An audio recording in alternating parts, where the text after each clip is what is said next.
ازيك يا باشمهندس، اخبارك ايه؟ الانسان بيتولد طفل، بعد كده باباه ومامته بيدخلوه كيجي، بيخلص فترة كيجي، بعد كده بيدخل تباعا فترة ابتدائي، بيخلص فترة ابتدائي، بيدخل اعدادي، بيخلص اعدادي، بيدخل ثانوي. على اساس المجموع اللي بيجيبه في ثانوي بيدخل الكلية. بعد ما بيدخل الكلية بيقعد 4 سنين فيها، او 5 او 6 او 7 على حسب الكلية، وبعد كده بيخلص كلية. ايه اللي بعد الكلية؟ مفيش حاجة، يعني مفيش مسار ثابت انت هتدخله بعد الكلية. انت على حسب نجاحك في الكلية ومستواك ودراستك ومهاراتك هتلاقي شغل. لكن لو انت ما نجحتش في الكلية بشكل كامل او ما كنتش شاطر في الكلية، انت بعد ما تخلص الكلية هتقعد في البيت. مفيش اوبشن تاني. يعني انت لو مفيش حاجة هتقدمها للشركة اللي هتشتغل فيها، هي هتشغلك ليه؟ مفيش نظام هيكمل معاك بعد فترة الكلية زي ما كان في بعد مرحلة اعدادي كان في ثانوي. لا، مفيش بعد الكلية شغل. ده مش جرانتيد، يعني ده مش مضمون. ده على حسب مستواك انت هتلاقي شغل او لا. طيب انت ازاي تكون شاطر في الكلية اصلا علشان لما تتخرج يبقى سهل انك تلاقي شغل، يبقى تلاقي اكتر من فرصة وانت اللي تختار، مش انت تفضل تدور على الفرص وما تلاقيش اصلا حد يقبلك في الاخر؟ عشان اجاوبك على السؤال دوت جمعت لك حوالي 19 نقط كده من خلال تجربتي في الكلية. انا كان نفسي حد يقولها لي قبل ما ادخل الكلية. لازم تكون عارف ان في فرق ما بين ثانوي وجامعة في طريقة تعاملك مع الدكتور او المدرس. المدرس هو بيشرح لك المعلومة مرة واتنين وتلاتة واربعة لحد ما انت تفهمها وفبالتالي تحل كويس. الجامعة ما فيهاش كده. الدكتور بيدخل يقول له الكلمتين اللي هيشرحهم، فهمت ما فهمتش خلاص. اصلا هو مش هيقعد يعيد ويزيد مخصوص ويبقى مدة الحصة 3 4 ساعات. لا، هو المحاضرة بتبقى ساعة ونص في اغلب الجامعات. طب ايه حل القصة ديت؟ الحل ان مفيش حد هيديك المعلومة في بقك. مش هتلاقي اللي بيزن عليك يقول لك ذاكر من هنا وحل هنا ومش عارف روح راجع من هنا. مفيش الكلام ده. مفيش حاجة اسمها مراجعات نهائية. انت اللي بتكون مسؤول بشكل تام على مستواك ودراستك ومذاكرتك. مفيش مدرس او رقيب او مشرف بيتابعك. وده تغير جذري من فترة الثانوي لفترة الجامعة، ان مفيش رقيب عليك او حد يتابع مستواك. ده حله ايه؟ ده حله انك تكون شخص مسؤول، شخص تقدر تتحمل المسؤولية. لما تخلص المحاضرة ما فهمتهاش ترجع تروح تدور على التوبيك اللي درسته وتذاكره وتفهم ده كان معناه ايه اصلا وتشوف ملخصات اللي بتعملها صحابك في الدفعة وتذاكر منها لو انت ما بتكتبش نوتس مثلا. فانك تتحرك دي مسؤولية هتبقى عبء عليك لأول مرة في حياتك. فانت لو استهنت بيها انت هيحصل لك حاجات انت ما تحبش تحصل لك. ايه بقى الحاجات ديت؟ وهي النقطة التانية. الجامعة هو مش امتحان واحد هيتم عليه درجتك فانت ممكن تلم المادة ليلة الامتحان وتجيب فيه مجموع والدنيا تبقى زي الفل. الكلام ده مش موجود في الجامعة، خصوصا لو انت في الجامعات اللي بالنظام الجديد اللي هو الجي بي اي. كل الجامعات الخاصة والجامعات الاهلية بالنظام دوت، وكمان معظم الحكومي بدأ يتحول لكده. واللي هو ايه؟ في ثانوية عامة انت بيبقى فيه امتحانات دروس. امتحانات الدروس ديت جبت فيها درجة عالية درجة قليلة مش فارقة، كده كده هي مش هتأثر في مجموعك في المادة. بيبقى في امتحانات دروس بشكل اسبوعي او شهري، وبيبقى في واجبات بتسلمها للمدرس، والكلام دوت مش عليه اي وزن من الدرجات. يعني ده ما بيفرقش في مجموعك، هو اللي بيفرق بس امتحانك اللي في اخر السنة او في نص السنة. لكن في الجامعة هو بيبقى فيه جوه الجامعة اسايمنتات وزي واجبات كده، بس بنسميها اسايمنتات، تسليمات بتسلمها بعد كل محاضرة او كل سيكشن. دي بيبقى عليها جزء من الدرجة ديت بتضاف للمجموع. بيبقى في كمان كويزات، امتحان بشكل اسبوعي او شهري او ايا كان النظام بتاعت المادة دي برضو بتضاف. فانت لو مش بتذاكر اول باول فانت مش هتجيب درجات في الاسايمنتات او الكويزات زي الناس، فبالتالي انت كل شويه تخسر في درجات تخسر في درجات. هتوصل لنهايه السنه انت عايز تجيب درجه عاليه قوي في الامتحان علشان تنجح، وفي ناس بتوصل لاخر السنه انت حتى لو قفلت الفاينل مش هتنجح. انت لا، عشان انت كنت جايب درجات وحشه طول السنه. الفاينل بيبقى عليها 40 درجه واعمال السنه بيبقى عليها 60 درجه، ده اللي كان بيحصل عندي. فانت لو ال 60 دول خسرتهم فانت هتعتمد على الفاينل بس اللي هم ال 40 درجه، وال 40 درجه دول لو انت قفلتهم مش هتنجح لان النجاح مثلا من 50% او 60%. فاهم الفكره؟ فالمذاكره اول باول دي مش رفاهيه في الجامعه، دي حاجه لازم تعملها. هل التقدير بيفرق؟ بص، ناس كتير قوي هتقولك مش فارقه، انت بتنجح وخلاص وكده كده. تقدير وحش مع مهارات قويه احسن من جي بي اي حلو مع مهارات وحشه. الكلام ده تاخده وتسيبك منه خالص، ارميه في الزباله. انت لو قدامك واحد معاه جي بي اي عالي ومهارات قويه، هيبقى احسن من واحد جي بي اي قليل او تقدير قليل ومهارات قويه. لو انت معاك الاتنين احسن من معاك بحاجه واحده. غير كده اصلا في فرص اثناء الكليه، فرص تدريب وفرص شغل انت مش هتقدر تحصل عليها غير لما يبقى الجي بي اي بتاعك عالي. هديك مثال، في تدريب بتعمله شركه اورنج مثلا كل سنه للطلبه اللي موجوده في كمبيوتر ساينس. ده الطلبه اللي موجودين في سنه تانية وسنه تالتة. ممنوع تقدم على التدريب ده لو الجي بي اي بتاعك اقل من 3.5، هو الجي بي اي من 4. فانت هتخسر فرصه زي ديت من اولها كده، لان الجي بي اي بتاعك ما يسمحلكش انك تقدم. فاهم؟ غير كده انا مش هقولك ان التقدير جذري في حياتك في الشغل، انت كده كده التقدير مش هيفرق خالص بعد اول سنه من الشغل. ليه؟ لان انت وانت بتقدم اول مره على الشغل هو انت مش عندك اي خبره، فبالتالي مفيش حاجه تحكم على مستوى التزامك وشطارتك غير مجموعك في الجامعه.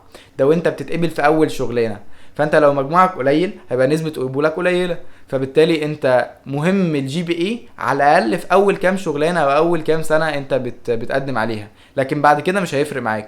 فانت ليه تخسر وليه يبقى اول ما انت تتخرج من الجامعه ماشي بتقدير مثلا مقبول ولا جيد وبتحاول تلقط شغل باي طريقه؟ طب ما انت يبقى التقدير بتاعك اهو بوينت زياده موجوده في السي في، ايه المشكله؟ ما تخليش الكلام ده بقى يخليك تجري ورا الدرجات.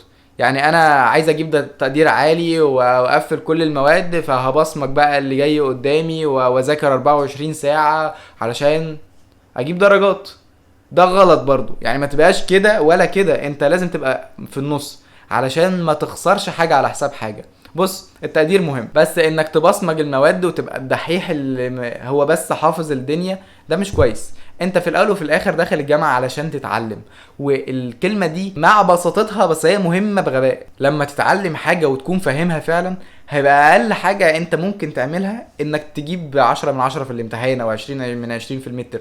ده اقل حاجة. انت لو حابب اللي بتتعلمه وبتدور اكتر حوالين التوبك اللي بتدرسه، مثلا النهارده هندرس او بي ماشي، فانت خدت الموضوع في الجامعه وفي اسئله الدكتور بينزلها مثلا هجيب منها الامتحان، بصمجت الاسئله، قفلت الامتحان، جبت تقدير A+، انت كده ملك كورق. بس كشغل كعملي انت مفيش، انت ابيض، لانك انت بصمجت كام سؤال، عرفت بيتحلوا ازاي، جبت الدرجه خلاص. لكن لما نيجي نتكلم بشكل عملي، انت لو كنت مثلا بتدرس توبيك الاو بي ودخلت دورت عليه على النت وشفته كان فكره بروجكت، قعدت تطبق على الافكار، بتتعلم من اللي انت بتطبقه، انت مش بس هتقفل الامتحان بدماغك اللي هو من غير ما تبصمج، انت كمان هيبقى عندك خبره في اللي انت بتتعلمه وتقدر تضيفه للسي في من البروجكتات اللي انت بدات تطبقها على اللي انت بتتعلمه. وغير كده انت كده كده كل المواد اللي بتدرسها في اول سنه تعتمد عليها مواد بعد كده، فانت لما تيجي تدرس الماده اللي بعد كده مثلا في تاني او تالت سنه انت هيبقى سهل بالنسبه لك لانك اتاسست صح وتعلمت صح. انت لو داخل علشان تتعلم، انت الدرجات ديت هتبقى اقل حاجه هتوصل لها. ما تدخلش هدفك الدرجه، انت لو نقصت درجه واتنين وتلاته وانت خدت العلم، انت اتعلمت، ده احسن من انك تقفل الامتحان بس. فده المطلوب، انك تتعلم، والدرجات ديت بتيجي معاك في الطريق، مش هي الهدف. فاهم؟ ما ينفعش اعمل فيديو زي ده وما اتكلمش عن الانشطه الطلابيه. بص انقسمت الاراء رايين، في ناس كتير تقول لك ادخل انشطه تطوعيه واكتسب مهارات وتعرف على ناس، ومدرسه تانية او ناس تانية تقول لك اوعى تدخل انشطه، ما تضيعش وقتك، ده كلام فاضي، ده هبل.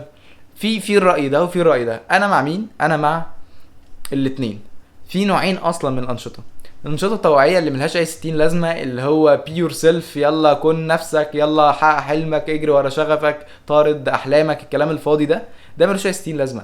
انت مش هتتعلم منه حاجه غير ان هو عاملين انشطه طلابيه وانا مثلا مسؤول البي ار وده مسؤول الاتش ار، ويلا نعمل مثلا رحله المالديف، يلا مش عارف هنعمل ايفنت، وممكن يخدعك من البدايه كده، ده انت لو دخلت معانا هنديك كورسات ببلاش والكلام دوت. ده كلام فاضي. الكلام اللي مش فاضي ايه والانشطه التطوعيه المفيده فعلا ايه؟ هتلاقيها اللي ليها اسم شركة كبيرة ترعاها او اسم منظمة كبيرة هي اللي بتدير الفريق. بمعنى ايه؟ يعني في مثلا انشطة تطوعية موجودة في الجامعات تبع تيدكس. حلو.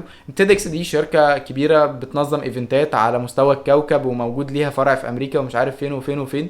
فهو بالتالي اي حد هيشتغل مع تيدكس او تحت مظله تيدكس هو بيمشي تبع سياسات وقواعد المنظمه نفسها بتحطها. فبالتالي انت بتدخل تتعلم وتتعلم النظام في الشغل وازاي هتشتغلوا تحت الكرايتيريا، وشغل حقيقي مش بس اجري ورا حلمك، فاهم؟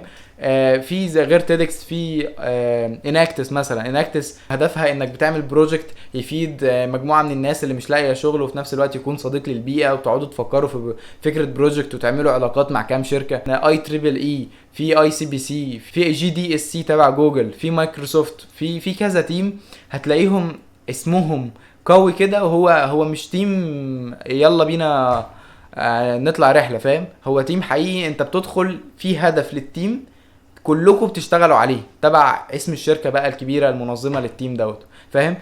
طيب انت تعرف دول منين؟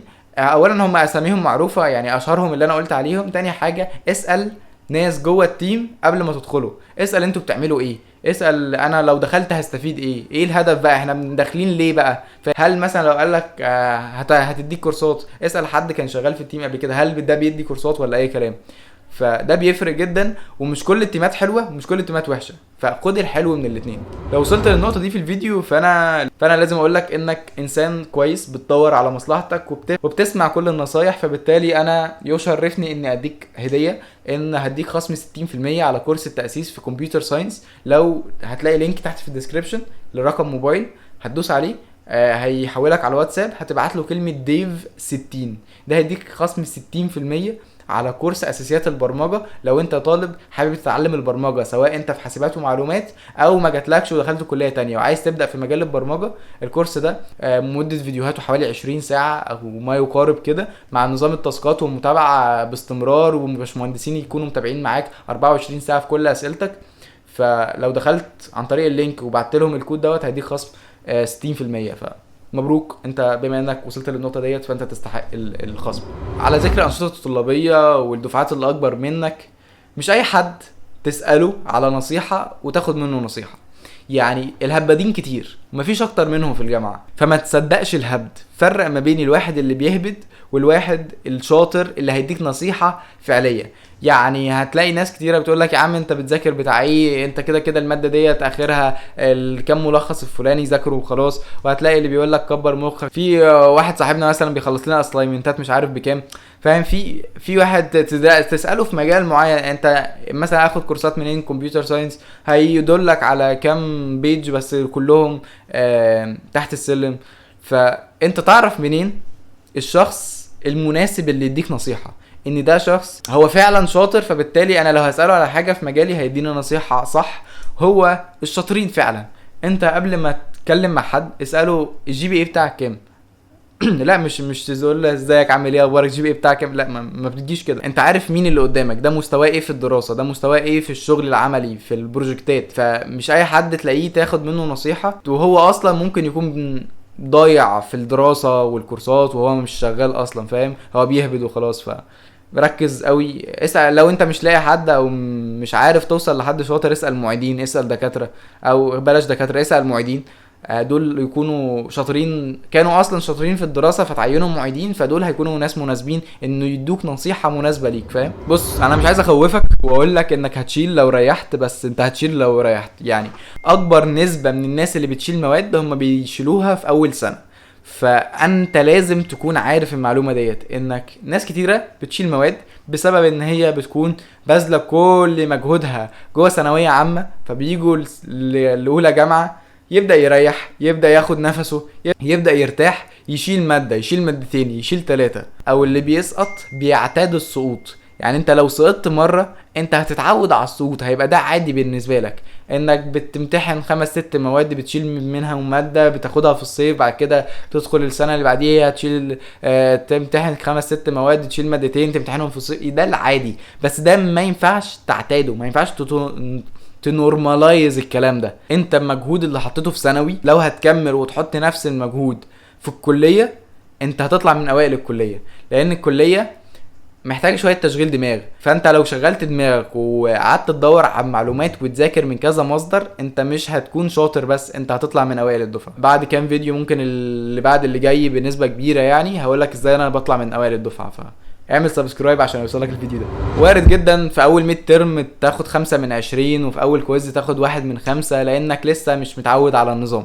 بس ده مش هيدوم كتير لو انت بدأت تتعلم من اخطائك، تشوف انت كنت بتذاكر ازاي والمفروض تذاكر ازاي وهتعمل ايه في المادة الفلانية اللي مش فاهمها من الدكتور، وتشوف مصادر تانية تتعلم منها. الاسئلة صعبة بس صعبة على الكل، فانت كده كده لو المجموع هينزل كله هينزل، فبالتالي هيرفعوا كله مثلا لو نسبة كبيرة سقطوا، فاهم؟ فالتعود على القصة ديت هو هياخد وقت، وممكن ما يبقاش درجاتك احسن حاجة من البداية، بس المهم انك تغير وتتعود على الصح بسرعة. ما تاخدش سنة مثلا من الاربع سنين انت بتتعود على النظام، لا انت المفروض تتعود على النظام بعد اول ميد ترم، تكون بقى عدت فترة دراسة وكمان امتحنت عليها، فتبدأ تظبط نفسك من وقتها لو انت ما كنتش مظبط نفسك. فما تاخدش وقت طويل عقبال ما تفوق من الوضع اللي انت فيه، فاهم؟ حابب اكلمك على ازاي تعمل صحاب في الجامعة ومين اللي لو انطوائي تعمل ايه، بس الكلام دوت بس الفيديو وقته طول قوي كده، فهنكمل الفيديو الجاي. لازم تتعلم مهارات كتيرة في فترة الدراسة، لازم يبقى الانجليزي بتاعك كويس قوي، لازم كل فرصة تشتغل فيها مع تيم تكون مؤثر. يعني انت مهارات انك تعمل علاقات، ومهارات انك تقدم مثلا برزنتيشن في الجامعة، ومهارات انك تدير تيم، تبقى ليدر. كل دي حاجات هي الجامعة بتقدم لك بيئة، بتقدم لك مجتمع تتحط فيه عشان تتعلم المهارات ديت، بغض النظر عن الدراسة والاكاديميك عند كل الناس. يعني ده المينيمم، ده اقل حاجة المفروض تبقى عندك، انك تكون شاطر في دراستك او تبقى كويس فيها. الزيادة بقى اللي هيميزك عن اللي حواليك انك يكون عندك سكيلز مختلفة في التيمات، في الشلل، في البروجكتات، في الكلام دوت كله. فكلمك على القصة دي بالتفصيل الفيديو الجاي. بس كده دي كانت كل حاجة بالنسبة للفيديو النهاردة. لو عايز تتواصل معايا تقدر تبعت لي رساله على الانستجرام تحت في الديسكريبشن، وهناك بنزل شويه حاجات كده تخص الكمبيوتر ساينس اكتر لو انت مهتم بحاجه زي كده. وكان معاك ديفيد هاني، مع السلامه.